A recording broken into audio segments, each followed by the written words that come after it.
The text arrived at 11:47 p.m. on a Tuesday. Derek, big news. I'm being promoted to Senior VP of Operations at TechCore Industries. Mom's throwing a celebration dinner Saturday at the Heights. Jennifer Walsh, my CEO, will be there. Don't come. You'll embarrass me in front of her. I stared at the message on my phone, sitting in my home office in Palo Alto. Through the window I could see the lights of Stanford campus in the distance. On my desk sat a Crystal Award, Forbes 30 Under 30 Enterprise Technology 2019. I typed back, "Congratulations on the promotion." "Derek, I'm serious, Marcus. This is the biggest moment of my career. Walsh doesn't know our family has a failure. Let's keep it that way." I set the phone down and returned to the acquisition proposal on my screen. A Fortune 100 company wanted to buy my cybersecurity firm, DataShield Solutions, for $340 million. My CFO Rachel had sent the revised terms an hour ago. "Rachel, they're at $340 million cash, plus earn-out provisions that could push it to $400 million. Your call, but this is a strong offer." I'd built DataShield from my Stanford dorm room 8 years ago.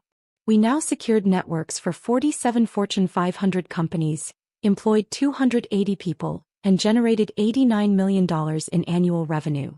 Our AI-powered threat detection system had become the industry standard. Jennifer Walsh's company, TechCore Industries, was one of our largest clients.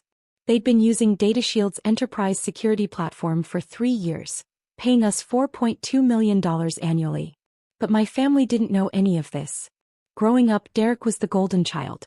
3 years older, Stanford MBA, recruited straight into TechCore's leadership development program at 24. By 28 he was a director. Now at 31 he was being promoted to Senior VP. I was the disappointment. I dropped out of Stanford after 2 years to build my company. Mom cried for a week. Dad refused to speak to me for 6 months. Derek told everyone I'd thrown my life away for some tech fantasy. "You're not Steve Jobs, Marcus," he'd said at Thanksgiving 2016. "You're just another dropout who's going to fail." At family dinners they asked Derek about his corner office, his stock options, his meetings with Jennifer Walsh. They asked me when I'd get a real job. I stopped attending most family events in 2019. It was easier than explaining that I was too busy running board meetings, closing contracts, or flying to DC to brief congressional committees on cybersecurity threats. My chosen family became my team. Rachel, my CFO, who'd left Deloitte to join me when we were just 12 people in a WeWork. James, my CTO, who'd been my roommate at Stanford and co-founded DataShield with me. Lisa, our VP of Sales, who'd helped us land our first Fortune 500 client. They knew what I'd built. They knew what it meant. But Jennifer Walsh knew too. She'd been one of our early champions, pushing TechCore's board to sign with DataShield when we were still a startup. We'd had coffee together quarterly for 3 years, discussing security strategy and industry trends.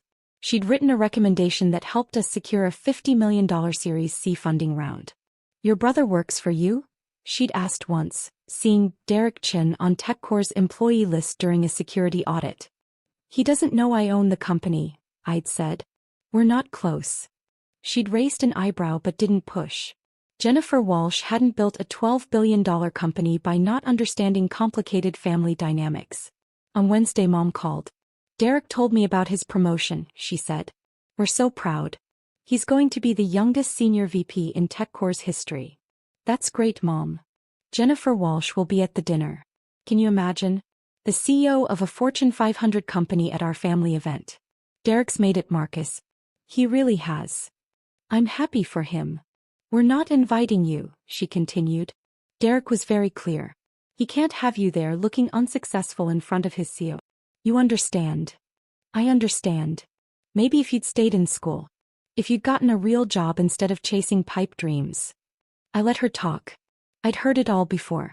After she hung up, Rachel messaged me. "Rachel, board meeting moved to Friday. Also, Walsh's office confirmed she's attending TechCore's leadership event Saturday. Should I mention you'll be in the same city?" "Marcus, no need." Thursday brought more family texts. Aunt Linda, family group chat. So excited for Derek's celebration.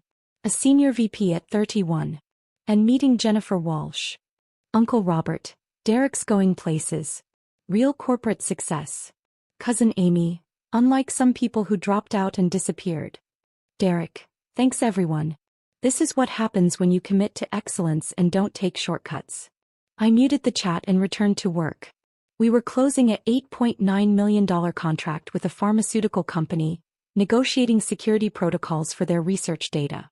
Friday's board meeting ran long. We discussed the acquisition offer, international expansion, and Q4 projections. When we finished, Rachel pulled me aside. You're really not going to tell your family?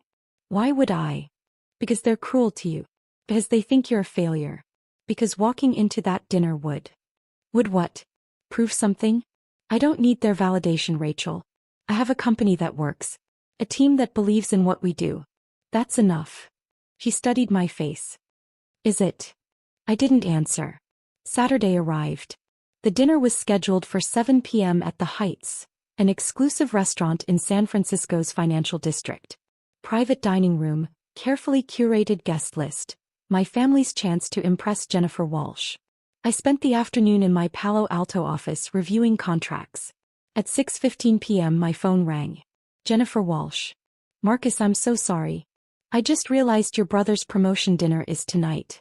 I had no idea you were his brother when I accepted the invitation. It's fine, Jennifer. Congratulations to Derek. Will you be there? I wasn't invited. Silence. Marcus. It's complicated. Family stuff. Don't worry about it. I'm worrying about it. This feels wrong. Jennifer, Derek's worked hard for this promotion. He deserves to celebrate. Just, maybe don't mention Data Shield. You're protecting him. I'm avoiding drama. She sighed. You're a better person than I am. But Marcus? I'm not going to lie if asked directly. Your company is too important and you've earned the recognition. After we hung up, I sat staring at my computer screen. Then I called James. Want to grab dinner tonight? Can't, man. Actually heading to TechCore's thing. Walsh invited the whole leadership team since we're their security vendor. Wait, isn't that your brother's promotion? Yeah. Oh shit. Does he know you own Data Shield? No. This is going to be spectacular. I'm bringing popcorn. At 6:45 p.m., I was still working when Rachel appeared in my office doorway. I laid out your suit. The navy one. And I booked you a car. Rachel. You're going. I've worked for you for 6 years, Marcus. I've watched your family treat you like garbage while you built something incredible. You're going to that dinner. I don't need to prove anything. This isn't about proving anything. It's about not letting them erase you. You exist. What you've built exists. Stop hiding. 20 minutes later, I was in the back of an Uber wearing my navy suit and feeling absurd.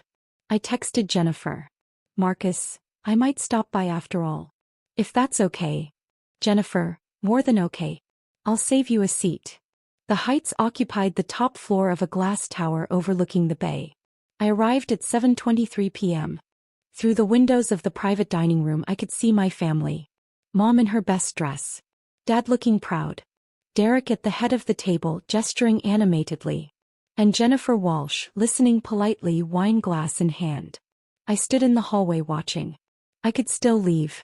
I could go home, finish reviewing the acquisition terms, pretend this dinner wasn't happening. My phone buzzed.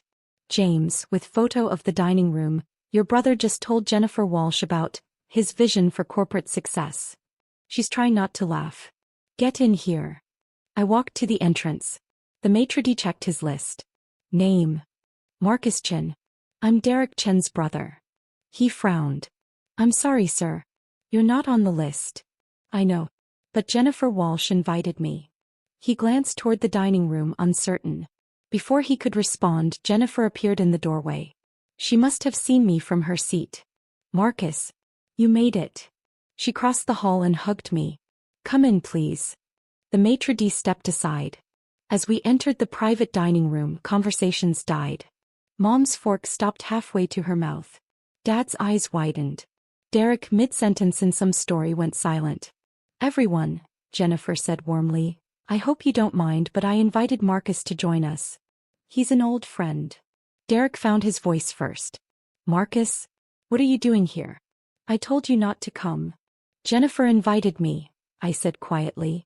Jennifer doesn't. Derek turned to his CO. I'm sorry, Ms. Walsh. My brother wasn't on the list for a reason. He's not really part of the corporate world. I didn't want him to feel out of place. Derek, Jennifer interrupted gently. Marcus and I have known each other for years. You what? Mom stood up. I'm so sorry, Ms. Walsh. Marcus should have explained that he wasn't invited. He dropped out of Stanford years ago. He doesn't understand professional environments. I stayed silent, watching Jennifer's expression shift from polite to something colder. He dropped out of Stanford? Jennifer repeated. To chase some tech startup fantasy, Dad added. Never amounted to anything. We're embarrassed, honestly. Derek's the successful one. That's why we didn't want Marcus here tonight. I see, Jennifer said. Marcus, why don't you sit here? She gestured to an empty seat beside her at the head of the table, directly across from Derek. Jennifer, really, Derek said. You don't need to be polite. Marcus can leave. This is my promotion dinner. Oh, I'm not being polite. Jennifer's voice had an edge now. Marcus, please sit down. I sat. The room felt frozen. Aunt Linda leaned toward Mom, whispering just loud enough to hear. Why is the CEO being so nice to him? This is awkward. Derek tried to recover. So Ms. Walsh, as I was saying about TechCore's Q4 strategy. Actually, Derek, I'm curious about something. Jennifer turned to me. Marcus, how's DataShield doing? I haven't had a chance to ask. The room went silent. DataShield? Mom asked. What's that? Marcus's company, Jennifer said casually. DataShield Solutions. We've been using their cybersecurity platform for 3 years. They're one of our most critical vendors. Derek's face went pale. Marcus's company? You didn't know? Jennifer looked genuinely surprised. DataShield is one of the premier cybersecurity firms in the country. They secure networks for 47 Fortune 500 companies, including TechCore. That's impossible, Derek said.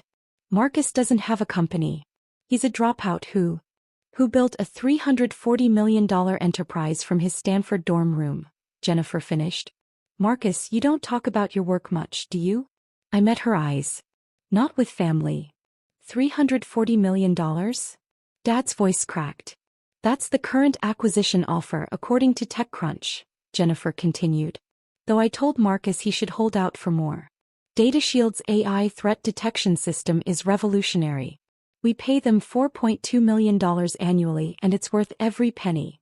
Mom's wine glass slipped from her fingers, splashing red across the white tablecloth. Derek stared at me. You own a security company? I do. The one that we use at TechCore? Yes. For 3 years. Yes. His face cycled through emotions, confusion, disbelief, horror. We've been paying you millions? TechCore has been paying my company millions for security services, I corrected. Yes. Aunt Linda spoke up. But you dropped out. You disappeared. You don't even have a degree. I don't need a degree, I said quietly. I have 280 employees, 9 patents and enterprise contracts with nearly 50 Fortune 500 companies. Why didn't you tell us? Mom demanded. You never asked. You decided I was a failure. I didn't see the point in correcting you. Jennifer leaned forward. To be clear, everyone, Marcus isn't just successful. He's one of the most influential people in cybersecurity. He's briefed congressional committees. The FBI uses DataShield's protocols. When there's a major security breach, Marcus's team gets called first. Derek's face had gone from pale to bright red. You let me. All these years I've been talking about my career while I built a company, I finished. Yes. But you look so normal. Cousin Amy blurted. You dress like a regular person. I am a regular person who happens to run a tech company, I said. Marcus prefers to stay under the radar, Jennifer added. Which I respect. But tonight, Derek made it clear Marcus wasn't successful enough to attend his promotion dinner. I thought everyone should know exactly who they've been excluding. The room went dead silent. Uncle Robert cleared his throat. Marcus, we had no idea. If you'd just told us. Why would I asked. Every time we talked you asked when I'd get a real job. When I'd stop embarrassing the family. Why would I share something important with people who'd already decided I was worthless? We didn't decide you were worthless, Mom protested. We were concerned. You dropped out of Stanford to build something that now employs 280 people and secures data for millions of users. But you didn't ask about that. You asked when I'd give up my pipe dream. Derek's hands were shaking. I told Jennifer Walsh my brother was a failure. You did, I confirmed. I told my CEO, the CEO of a company that pays your company millions, that you were an embarrassment. You did. Oh my God. He put his head in his hands. Oh my God. Jennifer's expression was unreadable. Derek, you're being promoted to Senior VP of Operations. Part of that role is vendor management and strategic partnerships. DataShield is one of our top 5 critical vendors. Did you really not know who owned the company? No. The contracts just say DataShield Solutions. Kyo Marcus Chin. I didn't connect. Our last name is Chin, I said. It's not that uncommon. But you never said anything. You let me think. I let you think what you chose to think, I interrupted. I never lied. I just didn't correct your assumptions. Dad found his voice. Marcus, this is a lot to take in. Why didn't you tell us about your success? Because it wasn't about you, I said simply. I built DataShield because I saw a problem that needed solving. I hired people who believed in the mission. We did the work. That was enough. But family should know. Family should support each other, I cut in. Family shouldn't tell someone they're an embarrassment. Family shouldn't uninvite someone from celebrations because they might look unsuccessful. You made it clear I wasn't welcome unless I met your definition of success. So I stopped trying. Jennifer stood up. I think I'm going to step outside for a moment. This seems like a family conversation. Marcus, walk with me. We left the dining room. In the hallway she turned to me. That was brutal. I didn't mean for you to. You didn't do anything. They did this to themselves. She paused. For what it's worth, you handled that with more grace than I would have. I'd have brought printouts of your Forbes profile and thrown them on the table. I laughed despite myself. That's why you're a CEO and I prefer staying behind the scenes. You're a CEO too, Marcus. A damn good one. Don't let them make you forget that. When we returned to the dining room 10 minutes later, the energy had completely changed. My family sat in stunned silence. Derek was staring at his phone, apparently having Googled me. His face was ashen. Forbes 30 under 30, he read aloud. Congressional testimony on cyber threats. 9 patents. $89 million in annual revenue. He looked up at me. This is all real? Yes. You've been this successful for years and you never said anything? Would you have believed me? Or would you have found a way to diminish it? He didn't answer. Mom tried a different approach. Marcus, sweetheart, we're your family. We should be celebrating your success together. Why don't you tell us about your company? Because 3 hours ago you told me I wasn't welcome at this dinner. Because I'm tired of performing for people who've already decided who I am. But we didn't know. You didn't ask. That's the point. I stood up. Jennifer, thank you for inviting me. Derek, congratulations on your promotion. You've worked hard for it. I hope you enjoy the rest of your evening. I turned to leave. Marcus, wait, Derek said. I owe you an apology. A massive one. I've been horrible to you. For years. Yes, you have. I thought I was the successful one. I thought I'd made it and you'd failed. I was wrong. You weren't wrong about your success, I said. You are successful. Senior VP at 31 is impressive. You just didn't need to stand on my neck to reach it. His eyes filled with tears. Can we talk? Really talk? Not now, but soon. I considered. Maybe. But Derek? I'm not going to try to convince you I'm worth knowing. Either you figure that out or you don't. I'm done auditing for family approval. Jennifer walked me out. At the elevator, she said, for the record, TechCore's contract with DataShield comes up for renewal in March. I remember. I'm recommending we extend it and increase the scope. Your work is too valuable to lose. Thank you. But Marcus? Your brother is going to be managing vendor relations in his new role. That includes your company. I know. Are you okay with that? I'm okay with whatever happens. If Derek can be professional, we'll work together. If he can't, I have 46 other Fortune 500 clients. She smiled. That's exactly why your company succeeds. You don't need any single client. You built something that stands on its own merit. The elevator doors opened. As I stepped in, Jennifer called out, "Marcus? You should be proud. Not just of the company, of how you handled tonight." The next morning, I woke to 47 missed calls and 83 text messages. "Mom, Marcus, please call me. We need to talk about this." "Dad, I had no idea. We should have asked more questions." "Aunt Linda, I always knew you were special. So proud of you." "Derek, I'm so sorry. I don't know what else to say. Can we please talk?" "Derek, I've been awake all night thinking about everything I said to you over the years. Derek, you were in my apartment 2 Christmases ago and I told you to get a real job. You own a $340 million company. I'm mortified. Derek, please respond. I know I don't deserve it, but please." I ignored most of them. But I responded to Derek. "Marcus, I'm not ready to talk yet. But I appreciate the apology. Congratulations again on your promotion." "Derek, can I ask you something? Why did you let me work at TechCore all these years without telling me you were our vendor?" "Marcus, I didn't let you do anything. You got hired on your own merit. You earned your promotion. My company happened to be one you worked with. That's all." "Derek, but I could have, if I'd known I could have." "Marcus, could have what? Been nicer to me? That's exactly why I didn't tell you. I didn't want to be treated well because I was useful. I wanted to be treated well because I'm your brother." "Derek, I understand. I'm sorry." Rachel called at noon. "The entire tech industry is talking about what happened last night. How does everyone know?"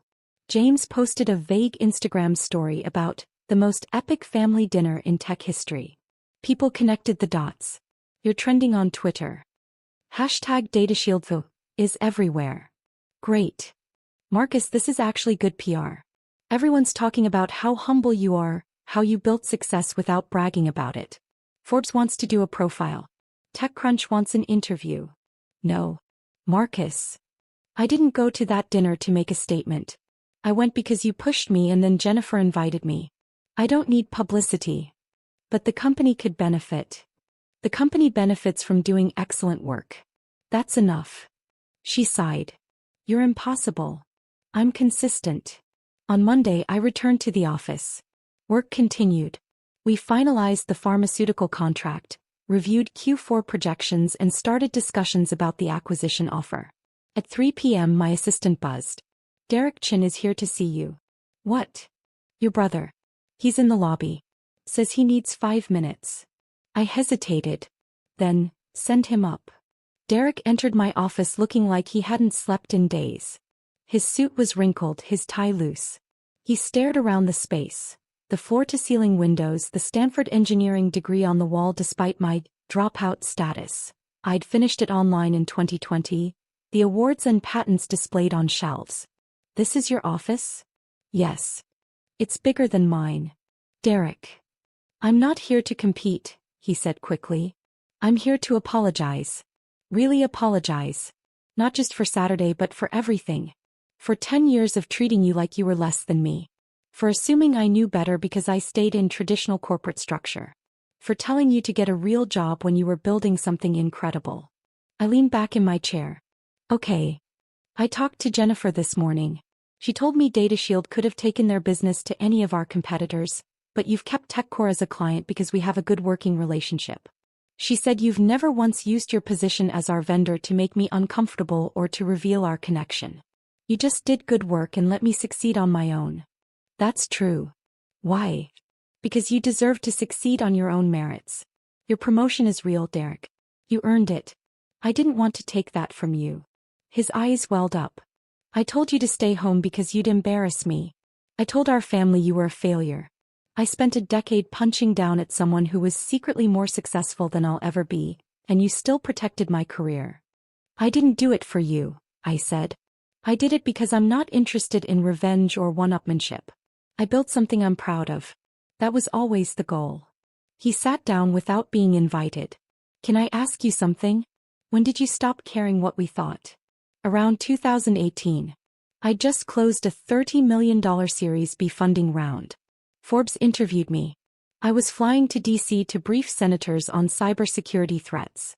And I came home for Thanksgiving and Dad asked if I'd finally given up on the computer stuff and considered law school. I shrugged. That's when I realized you weren't ever going to see me. You were going to see your idea of me no matter what I accomplished. So you just let us think you were a failure? I stopped trying to convince you otherwise. There's a difference. Derek was quiet for a long moment.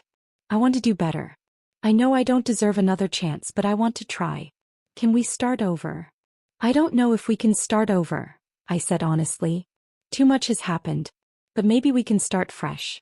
If you're willing to see me as I actually am, not as who you assumed I was. I am. I swear I am. Then we can try. He stood up relieved. At the door he paused. Marcus, for what it's worth, I'm genuinely impressed by what you've built. Not just the money or the success but the mission. Data Shield matters. It protects people. That's bigger than anything I'm doing. You're helping run a company that employs 15,000 people, I said. That matters too. We don't need to compete, Derek. There's room for both of us to be successful. After he left, Rachel appeared in my doorway. How'd it go? He apologized. We're going to try to rebuild. Are you okay? I thought about it. Yeah, think I am. Saturday was brutal, but it also freed me from something. I don't owe them my success story anymore. I don't owe them proof. They either believe in me or they don't, but it doesn't change what I've built. That's very healthy and mature, Rachel said. Now can we please accept some of these interview requests? The marketing team is dying. Fine. One interview. Pick the least annoying publication. He grinned. I'll do my best. 3 months later, TechCore renewed their DataShield contract with a 40% increase in scope. Derek managed the relationship professionally. We had coffee once a month, slowly rebuilding something that resembled a sibling relationship. Mom and Dad tried to overcompensate, telling everyone about our son the CEO. I tolerated it but kept them at arm's length. Trust, once broken, doesn't heal overnight. The Forbes profile ran in March. The headline read, "The cybersecurity CEO who built a $340 million company while his family thought he was a failure." Jennifer Walsh texted me when it published. Jennifer, excellent article. Though they could have mentioned you're also humble, kind, and one of the most decent people in tech. Marcus, that wouldn't fit the narrative. Jennifer, true. Hey, are you coming to TechCore's Leadership Summit in June? I'm keynoting. Would love to have you as a guest. Marcus, will Derek be there?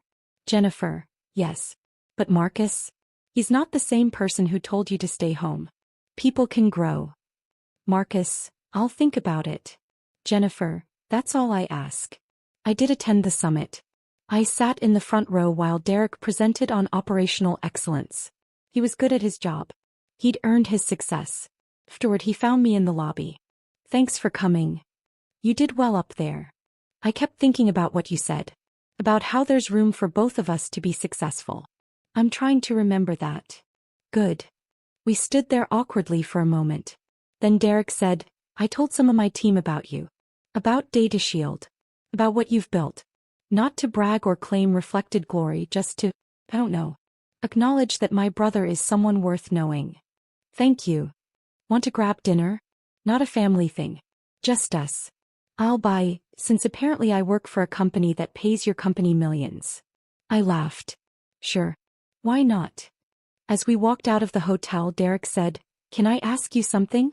Do you ever regret dropping out of Stanford? Taking the harder path? No, I said. I built exactly what I wanted to build. I did it my way with people I trusted. I have zero regrets. Even about us. About the family stuff. I considered. I regret that it took 10 years and a public confrontation for you to see me. But I don't regret protecting myself. I don't regret building something that didn't require your validation to exist. That's fair. We walked in silence for a bit. Then Derek said, I'm genuinely proud of you. I should have said that years ago. I'm saying it now. I appreciate that. Do you think we'll be okay? Eventually. I think we're figuring it out, I said. That's enough for now. And it was.